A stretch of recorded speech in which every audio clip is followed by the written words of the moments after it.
નમસ્કાર મિત્રો, આપણે ગુજરાતના સૌરાષ્ટ્રમાં પોરબંદર સિટીમાં આવ્યા છીએ. ત્યાં એક બેનને ખૂબ સરસ રિઝલ્ટ મળેલું છે, તો આપણે એમના સ્વમુખે સાંભળીએ. તમારું નામ, ગામ, તાલુકો, જિલ્લો બતાવશો? હા, હું પોરબંદર તાલુકામાં રહું છું અને દક્ષાબેન વિનોદરાય મોઢા મારું નામ છે અને એરિયો છે SBS કોલોની અને અક્ષર વિદ્યાલયની સામે. અને મને પગની બહુ જ તકલીફ હતી. બરાબર. એટલે મેં ઓપરેશન પણ કરાવ્યું છે. ઓકે, એટલે તમને પગની તકલીફ હતી, બરાબર છે? તો કેટલા સમયથી હતી એ પગની તકલીફ? 25 વર્ષથી હતી. 25 વર્ષથી આ તકલીફ હતી. તો એ તકલીફ માટે તમે શું શું ઈલાજ કરાવેલા છે? મેં પહેલા શરૂઆતમાં છે ને તો ગોળી ચાલુ કરી. દુખાવાની જે સેનેટ ગોળી આવે છે તે ચાલુ કરી, બરાબર છે?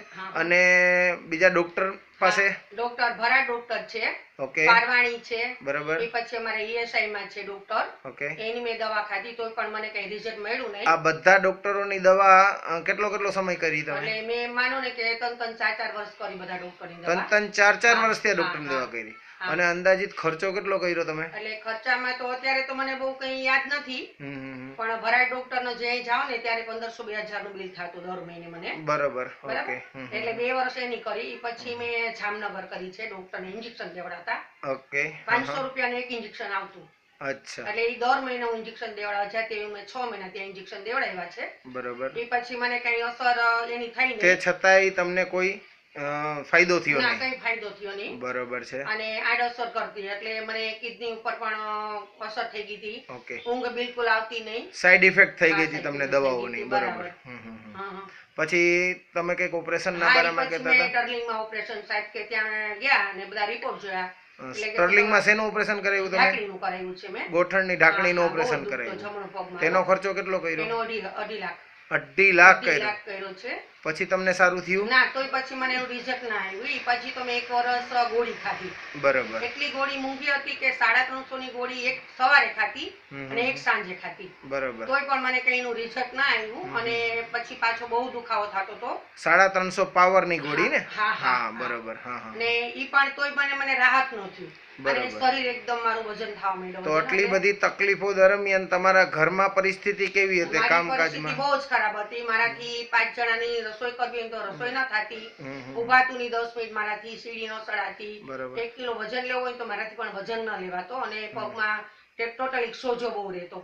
અને તમારું વજન પણ વધ્યું હતું? હા, 95 કિલો હતું મારું. 95 કિલો વજન, બરાબર છે. આ બધી સાઈડ ઇફેક્ટો અને ઘરની પરિસ્થિતિ, તો ઘરનું કામ કોણ કરતું બેન? કામવાળી રાખી હતી મેં, આખો દિવસની કામવાળી રાખી હતી. બરાબર. એ ખર્ચો અલગ? હા, એ અલગ. ઓહો, અચ્છા. અને પાછું કામવાળીનું તો તમને ખબર હોય કે કામવાળીનું કામ ન ગમે, પણ મારી મજબૂરી એવી હતી, બરાબર, એટલે મારે રાખવી જ પડી હતી. બરાબર.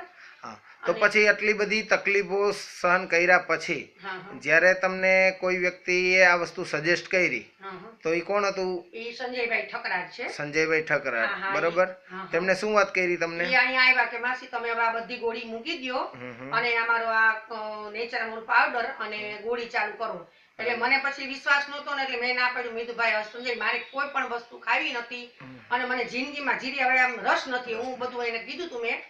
તો ના માસી, તમે કે માતાજીની તમે શ્રદ્ધા રાખો અને તમે જે કુળદેવને માનતા હોય એનું તમે લ્યો. એ કે એ પછી મેં સંજયભાઈ મને મળ્યા અને એ પછી મેં આ ગોળી નેચરામોર, આ પાવડર નેચરામોર અને નેટસર્ફ કંપનીનો નેચરામોર જે સ્ટ્રોબેરી ફોર વુમન છે અને જોઈન્ટ કેર જે છે તે તમે લેવાનું સ્ટાર્ટ કર્યું સંજયભાઈના કહેવાથી.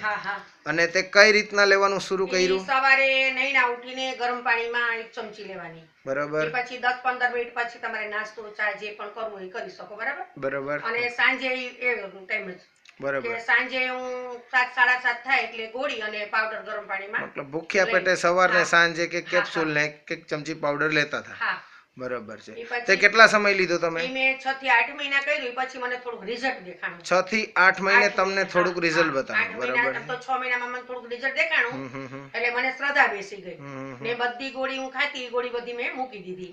અને એ પછી મેં આ પાવડર અને ગોળીનું બરોબર. સ્ટાર્ટ કર્યું. અચ્છા, અત્યારે કેટલો સમય થઈ ગયો છે તમને આ વસ્તુ લેતા? અત્યારે લગભગ વર્ષ જેવું થઈ ગયું છે. વરસ દિવસ હા, જેવું થઈ એક ગયું છે. વર્ષ થઈ અત્યારે ગયું કોઈ એલોપેથી ગોળી કે તમારી ચાલુ છે ના, ખરું? કોઈ વસ્તુ નહીં. કોઈ પણ દુખાવાની ગોળી કે કોઈ કંઈ વસ્તુ ચાલુ નહીં, નથી? નહીં, કંઈ ચાલુ તો નથી. બહુ સારી વાત કહેવાય. હા. બરોબર છે. તો તમે ખરેખર આવી પરિસ્થિતિમાંથી બહાર નીકળ્યા હા. તો ખરેખર સમાજમાં ઘણા લોકો ઘૂંટણના અને જે સાંધાના દુખાવાથી તકલીફ પીડાય છે, હા, હા. તો તમે એને શું સંદેશો આપવા મારું માંગો એક છો? જ કહેવાનું છે કે તમે બધા ડોક્ટરની દવા જે ખાતા હોય એ મૂકી હમ. દ્યો હમ. અને આ નેચરમૂળ પાવડર અને ગોળીનું સેવન કરો તો તમને 110% રિઝલ્ટ મળશે હમ. એવી મારી ગેરંટી છે અને હું બધાને કહું જ છું કે તમે આ સેવન કરો અને આનાથી સારામાં સારું રિઝલ્ટ આવે છે. અત્યારે મને કોઈ જાતની કોઈ તકલીફ નથી.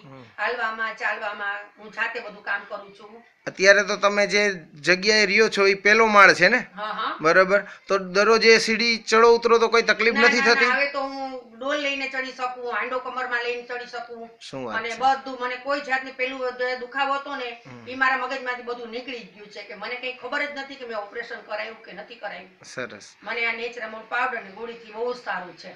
ઓકે, સરસ. તમે જે ઇન્ટરવ્યૂ આપ્યું તે બદલ ખૂબ ખૂબ આભાર.